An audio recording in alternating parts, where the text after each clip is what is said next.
single parenting, a lot of times we hear so many conversations from the women, my fellow women. We never hear anything from the men.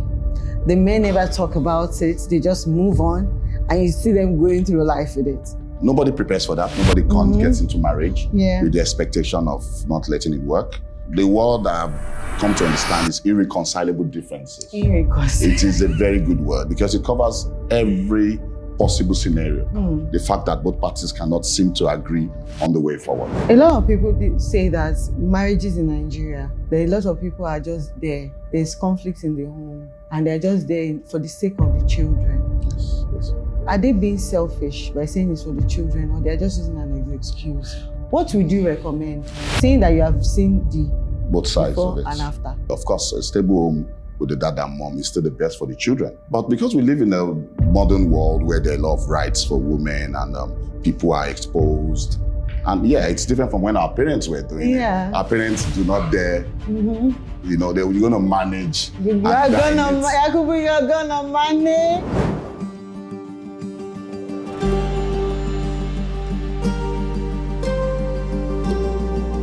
Subscribe to my mommy's podcast channel now! Welcome to episode 3 of season 2 of Raise Your Parents. And I'm so excited to have you here. Like you guys, you've done episode 1, episode 2, and you have come to join us for episode 3. I'm excited to have you here. And I'm going to be diving right into the topic that we're having for this episode. We were talking about men in the last one. I'm taking a little bit further. I want to talk about single parenting.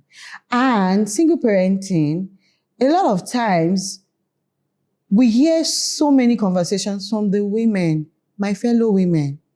We never hear anything from the men. The men never talk about it. They just move on, and you see them going through life with it. But no, I'm not going to have it. I am bringing my own personal person, my very own cousin. I call him Uncle T. But they call him Tayata. That is his stage name as a compare. So please help me welcome my Uncle T, Tayata. Thank you so much. It's really, really wonderful to be here. I'm so excited to have you here.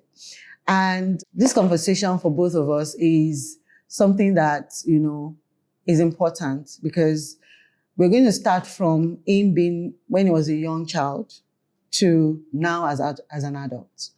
So Uncle T, some 35 years ago, we lost Daddy, right?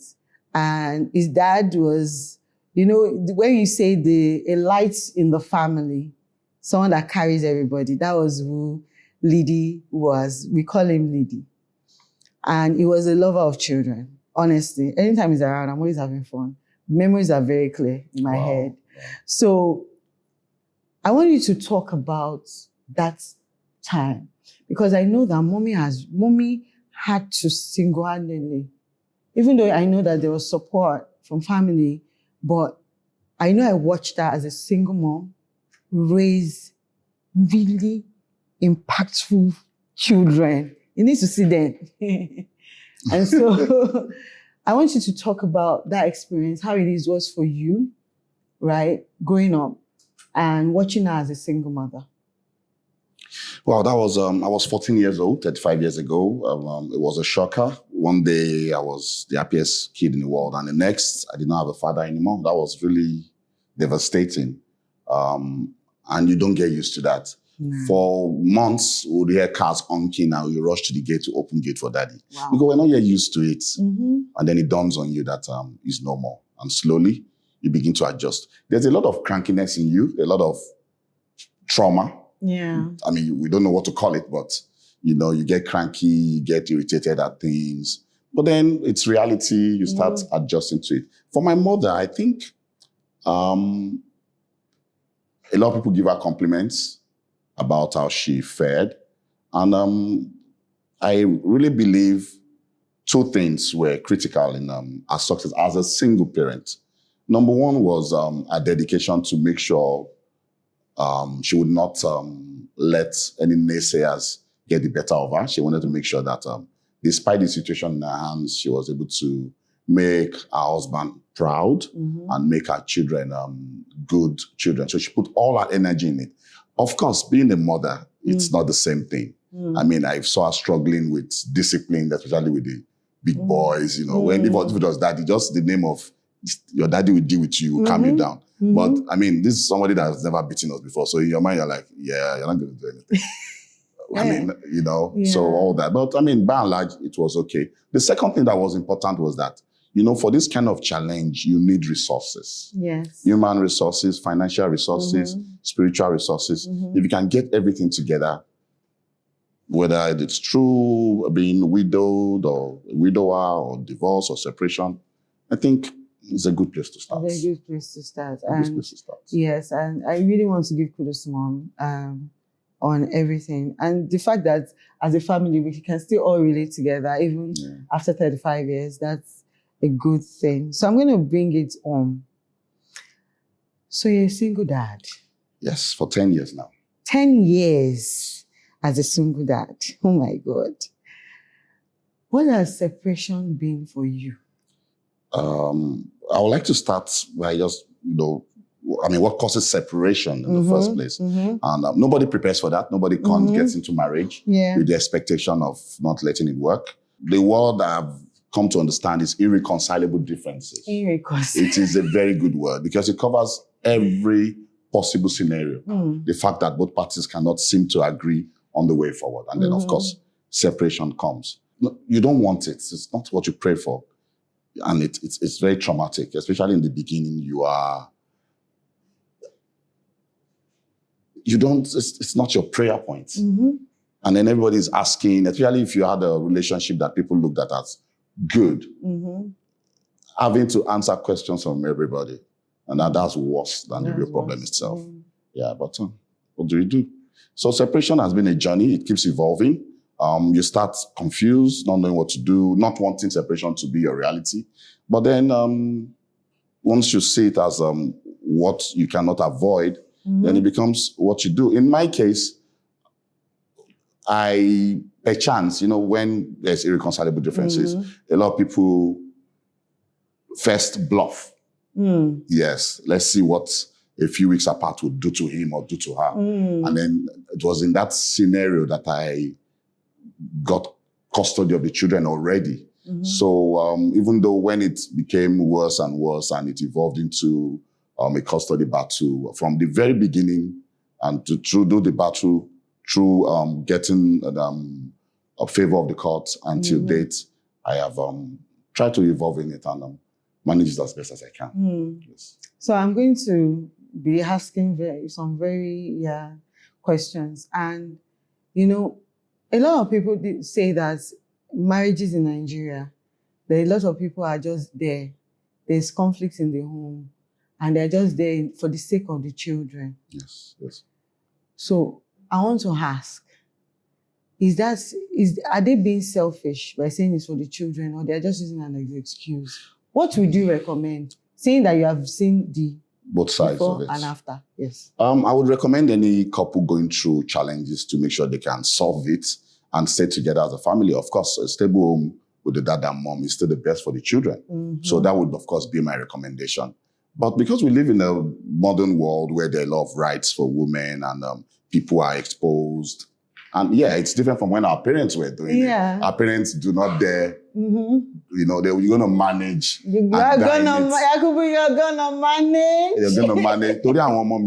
But, you know, we are more liberal and a lot of us cannot tolerate nonsense, as we want to call it. And so if it's your reality, just have to brace up and face the future. The most important thing is your own joy, happiness, and journey as well. Because if you are not where you should be, how will your children even take from you? From you. Yes, how are you going to be able to enrich them?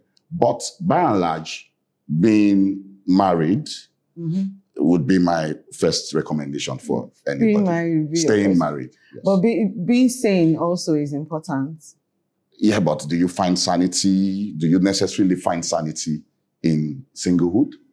Is you the answer? Well, it depends. It's different for everybody. Yeah. For me, it has been a blessing.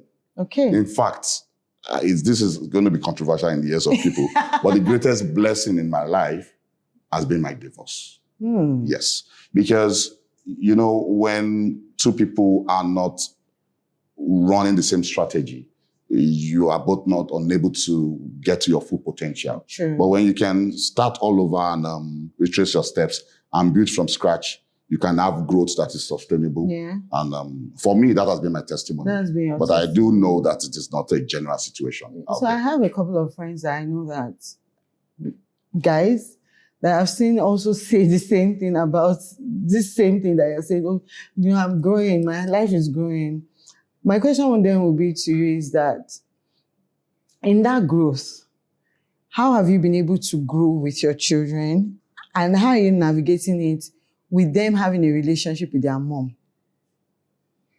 Okay, it keeps evolving. It keeps evolving. One of my greatest blessings, like I said, it's been that separation, and also the fact that my children are in my custody, because that's kept me responsible. I mean, I have to worry about what this 5-year-old, this 3-year-old is going to eat tonight. I mean, has he brushed his teeth? I can't just leave the house. I mean, okay, we're not going to cook anything, but you had better provide suya or chicken and chips, because we're going to have to eat. So just that reality can make you responsible. Yes, and that responsibility can help you grow. So for the children, it's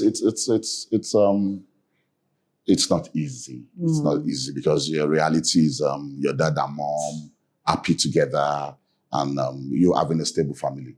And then it begins to affect you because these people are not friends. It's a different thing when you separate, like common in European and more elite couples, and you are still able to maintain a very, very balanced friendship. But that's not very common. There's a lot of animosity, a lot of bitterness, a lot of hatred, especially in the beginning stages. And this is going to rub off on the children one way or the other.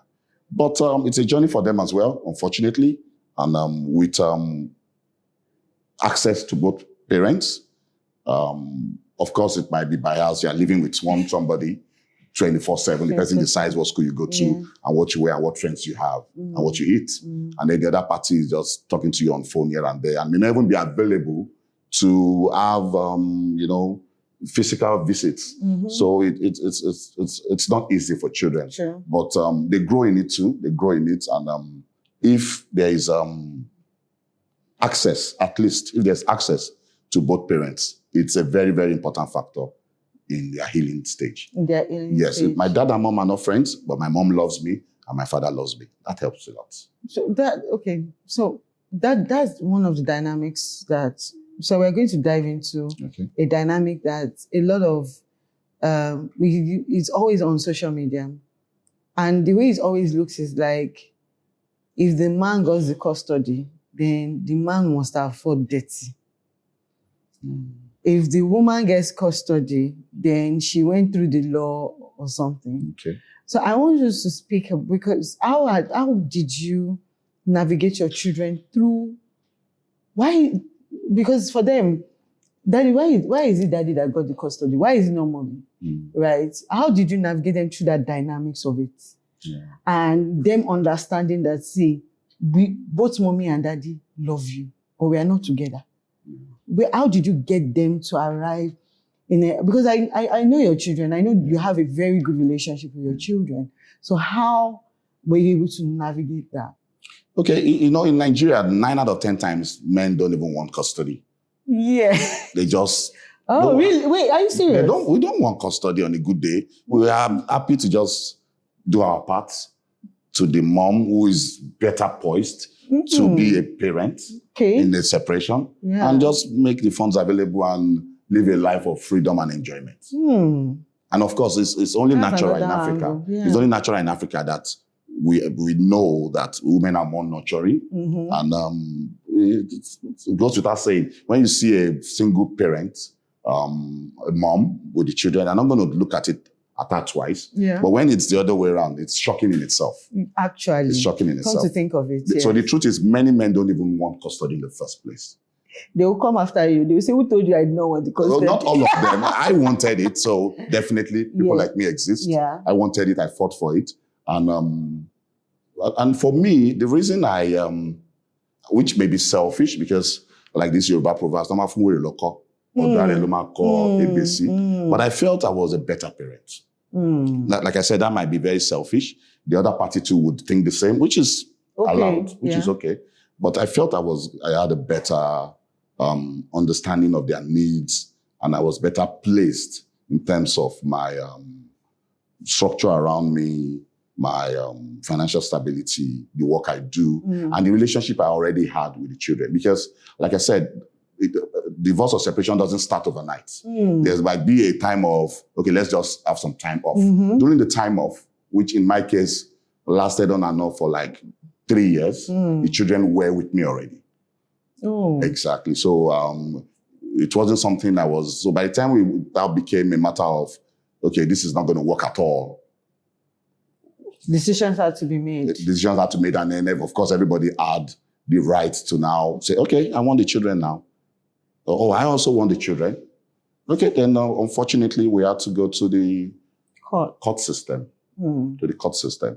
And the court system, which I later learned during the process, are interested in the best interest of the children. You'd be surprised. They have, in Nigeria? Yes, in Nigeria. Everywhere in the world. And so, no, you know, why am I saying in Nigeria is because there's this mentality that the court only favors the woman.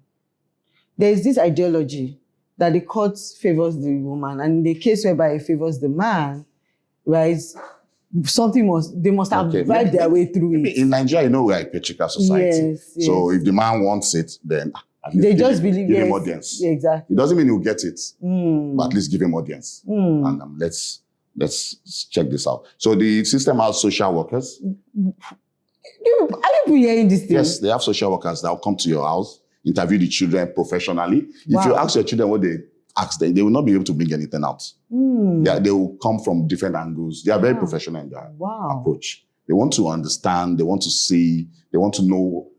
I don't know how they do it, but they seem to be good at their job. They would, and what is guiding them is the best interest of the children. And I think in my case, I was fortunate. It wasn't an easy battle. I mean, I was speaking to my daughter today, perchance, and she asked, what if you didn't get custody? I said, hey, I don't know. Because for me, it has been my motivation. It has been my motivation. It's the difference between looking for a self-contained room and parlor for yourself and looking for a 5-bedroom house where all your children have rooms. And just that sense alone can push you further to achieve it. How many children you have? 3 children. Just for you, I know me, I know. Yes, 3 kids. 3 kids. Yes. And male, female? My daughter, the middle child, she's 15 now. My son, first son, is 18. And my little one will be 13 in August. So we have full-blown teenagers. Yes. And when the separation started, the little one was just 3 years old. 3 years old? 3 years old. Wow. So that 3 years old now, when you talk to the 3-year-old now, where is the head at? Weirdly, he's the most immune to all the trauma. Wow. Because he was too young to even remember the marriage. So his reality is the separation. Maybe he has 1 or 2 memories of daddy and mommy passing in front of him. Maybe not. But everything he has known as mommy is over there, daddy is over here. The other ones were older, so they will have enjoyed the fruits of a stable marriage in their growth. So they have more memories, which means more trauma. Okay. That is the way I look at it. Maybe it might be different reasons, but I'd see that he doesn't seem to have a care in the world about these things. So we've explored a lot about your experience and how it has shaped you. Yes. Now, I want us to talk to the audience because, again, it's Raise a Parent. We have a lot of parents that are part of our audience that are separated. And some are just still in marriage, right? And they are just thinking about it. Okay. What are the 3 advice that you would give them if, you had the chance to? Okay, first and foremost is marry right. I don't know. You look at marriages or people dating and you're like, nah, these people are not going to last. And their marriage in the next 35 years is the best in the world. And you look at some couples that seem to be made for each other. And 3 years down the line, they cannot even stand each other. So I think you just have to seek God guidance in that. But you have to marry right. You have to How marry do you, right. we say this, how do you marry right? Because, Now only God though. Now only God can help you, I swear. I swear to God though. I God though. So that takes us back to the previous episodes where we say that, God is the foundation of it. He's also, I know he's a passionate youth pastor, right? I know about that. And I'm still going to come to the spiritual part of it. So when we are saying that God is central to your life, we are not just saying it because it's vibes and inshallah. No, we are saying it because we have gone. We've tested without God. It was not it. And then we have come back and we have realized that with God as the anchor, you can't get it wrong. So again, it's not maybe an angel of God will descend from heaven and come and tell you, this is your spouse. But if you're in alignment with God, you have a relationship with God that helps you to be able to discern and know these things. So we are going to move on from that and then I hope, we're able to understand that every aspect of our life, from our children, from our dating life, from our parenting life, from our careers, from the relationships we build, is anchored by God, and that we should make him the one that directs us in what we do. So, quick succession of that. I want to ask, because, when I say Uncle T, I know why I call him my Uncle T. Growing up, Uncle T was if anybody says, oh, we are going to, I'm not going to say the location, so that people will not start thinking and calculating the area I grew up in. Because I know some of you are inspectors. And I say we are going, I'm like, I'm going to see Uncle Tayo, I'm going to see God rest his soul. I'm going to see, okay, because those are my guys. Like, they were the ones that, so all the guys that, they know if you compete. So, I know that you experienced teenagehood, you experienced all that. Now that as a single parent, what are the things that you are doing? This tries, because I know that you are also now a youth pastor. Mm-hmm. So what are the pointers you will give a single parent, either a woman or a man, to help them in guiding their children through the trauma? Because whether we like it, there's a trauma, right? And helping them to still build a relationship with God and bringing them to the place where they realize that God is my anchor. Mm-hmm. Well, first and foremost, that is not so easy to do. We ourselves, we grew up and we didn't necessarily like following our parents to church or prayer sessions. Mm-mm. But it is in that growth that we find ourselves and then we become who we are.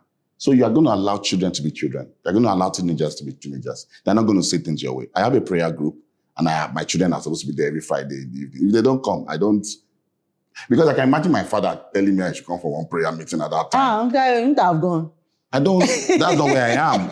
Of course, you can intercede for them and pray for them. And of course, guide them in the principles of God as much as you can. Yeah. But they're still going to have to look for their own path and follow their own growth as well. Mm-hmm. So I think parents should understand that you cannot force these things. You can intercede and pray for them and guide them, right? Mm-hmm. But be aware that they will have to make some mistakes on their own as well and grow up at their own pace. They have their own destinies. They have their own angels. God wants them on his side as well. Mm-hmm. I mean, I was an atheist for a very long time. Mm-hmm. And I was praying in my mind that you will say it. Okay. And I imagine I'm in a place like this and somebody's telling me to pray. In my mind, I'm like, must you force me? Mm-hmm. But then when the time was right, I was arrested, and I'm happy that I had those experiences as an unbeliever, because it is helping me now as a believer. So they need to have their own journey and growth. And trauma is a reality that you cannot escape from. Somebody is going to remember something and feel it differently than somebody else. It is a reality. But through the tears, through the growth, through the comfort, there is healing and there's a journey. And the parent's job is to make sure that you supervise as much as you can and give this support you can. Let your child, for me, My kids are my friends. People criticize it and say, no, they're not supposed to be your friends. But it's in this world where there are predators online and everything, your kids have to be your guy. You need to be able to share stuff with you. Daddy, don't tell anybody. Oh, somebody in our class bought a phone and there were some things on the phone. Oh, really? Wow. Did they catch the person? You have to be on their level. Yes, because otherwise they're going to look at you like we're looking at our parents then. And then, of course, hide things from you. So, of course, you're a parent. If you need to show parenthood, you know they have now. Just throw one or two. But by and large, if you can be your children's friend, it is a very, very be your good children's friend. Yes. I'm also of the advocate that, so either is a single parent, either is you are still together with your spouse, build a relationship with your children. It's important. It's what helps. And I always say this thing, I say, building a relationship with your child does not start when they become teenagers. What you did not build from the beginning, like once you are giving birth to that child, start building that relationship. Children, babies hear. They hear. They feel. They see. So don't underestimate and say, hey, there's some things we are very dismissive. Say it's just growing up. It doesn't know. Like you said, when the separation happened, maybe your 3-year-old will just remember that there was somebody passing and everything. But there'll be that memory is there. So it's important that we start it from the foundational. Don't wait till when they're already 10. There's a research that says that a child's behavior is already formed by age 10. What that child is going to be. Their mentality is already formed by age 10. So whatever you want to do after age 10 is damage control. So again, that's a school of thought and things that we need to also look at. So I'm going to wind down and go back to healing. Healing as from separation. Yeah. Some people are separated because they lost their spouse. Some are separated because you called it a term, irreconcilable differences. Yes. You're using court. But that's the language that captures everything. Everything, yes. Irreconcilable differences. And you mentioned something where the parents are not friends, right? So how do you heal from all that and then be able to build a form of communication that helps the children to be able to still have a relationship with you guys as individuals? Okay, so healing takes time. You cannot force healing. Even if you have a scar or a wound, one day you look at it and it's not there anymore, but it was there for a while. Yes. So even your own healing as a parent going through a separation or divorce, it can only get better. You are creating new values, attitudes, beliefs, experiences for yourself. You are going out, meeting new people. You're in new, different environments. The first Christmas is not the best, but the next one is better. And so for the child as well. I've seen my children go through some challenges that in my mind, I want to just solve it now. And then 3 years down the line, we are both laughing about it. Do you remember the other? And then it's like, really, Daddy, I did that? Yes, you did it. And it's just the funniest thing in the world because that child has transformed with time. So patience is very important. Patience. You cannot force things to happen overnight. Yes. My daughter then, she doesn't like taking pictures, too many pictures. But now she's a social media. I'm seeing a video like, I was captured in this. I did what?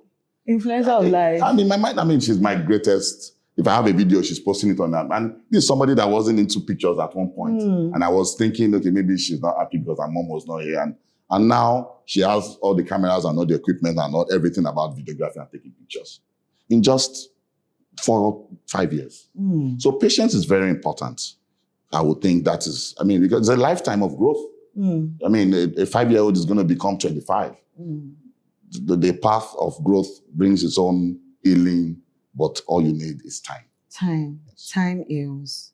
Time heals. Make things get better with time. So if you had to advise, before I ask for the advice, I'll ask a last question. Yeah. There was something you said at the beginning, whereby you said that in the system, it's not usually saying that men, Yes. we want to take custody Yes. of the children. Most of the time is women. And so maybe that's why we have more women speaking about it. Yes, of course. So for the men that find it difficult to show up in the midst of separation, what would you say to them? How will you help? What are the tips you will give them to navigate it? Because circumstances are different. Yes. Really. That's the truth. We don't know their reality. We don't know what they are coping with. Some might say, oh, the mother is the one that doesn't want to give me access. Some will say, I'm not interested. I don't just want to have anything to do with them. Or some will say, I don't have the time. Yeah. What tips would you give them to navigate it for the sake of the children? Okay. Patience as well. You know, access, another word for access is money. Money. Yes. I mean, a single mom, for example, you're going to pay school fees and pay house rent, and these children are going to eat 3 square meters in Nigeria. I'll drop money. They'll be your children now. You're dropping 1 meter. Meanwhile, 5 meter 9 will they spend. On that access, you get as it goes, frustrated. But if there can be a good relationship between it all depends on what the relationship is after the separation. I mean, that I've met wonderful single mothers that despite that their spouses are doing, their exes are doing nothing, they have all the access in the world granted to the children. The children have a wonderful relationship with their parents. And we are in a generation where your child can have a phone, a WhatsApp. So they doesn't even need to go through daddy to talk to the children or go through mommy to talk to the children. I mean, a lot of people say, oh, don't give your children phone. For me, it's a necessity because I don't want to, especially now that they are at that age, you understand? I don't want to be in the middle of that relationship. And I might pass through and notice that they are conversing. Well, it's not my business because, you're talking to your mother. You understand? So the modern reality we have now where, anybody can call anybody. You don't have to block anybody. I mean, the daughter will not block her mother now. True. So if that's their prejudice, if that's their decision. It's unlikely because irrespective of the relationship between parents, and even if a child has been traumatized by the mom or dad earlier, because they are your parents, it's just natural in us to crave for them, to want them, to just want the best from them. Yes, and you keep forgiving them. You don't have any other parent. That is why patience is important. If you cannot have all the access in the world right now, the children are going to be 18 soon. And 18, they're going to crave. 18 years is not far. And they're going to crave for you. That's what I've experienced. But do not use that as an excuse to be an absent dad or mom. Try your best. The more you can do, the better for the growth and healing of the children. The children heal better when they have access to both parents. The children heal better when they have access to both parents. If you like, throw your bottle at me. You heard it. And with that, we're going to wrap up to say, give us just one word that you want every single parent to hold dear to their hearts. Just one. Persevere. Persevere. The future is bright. Persevere. The future is bright. It can only get better. It can only get better. Persevere. The future is right. Please, I think at this stage, we can drop the mic and end this episode and say thank you to Uncle T, a.k.a. Tayata, for gracing us and being vulnerable enough to share your experience with us. Thank you so much. I hope when we call you again, because I know you advocate for the boy child a lot. Of course. So we hope when we call you again, you will oblige us. I will be very happy. You can't even say no to me. I'm having a wonderful time. Good. You can't even say no to me. I'll report you to the people that... It's an opportunity to actually share some of those things that has always been there. Thank you so much. I'm really happy to be here. Thank you so much. And on that, we say thank you. Make sure you subscribe. Make sure you subscribe to this channel. I will see you at the next episode. Subscribe to my mommy's podcast channel now!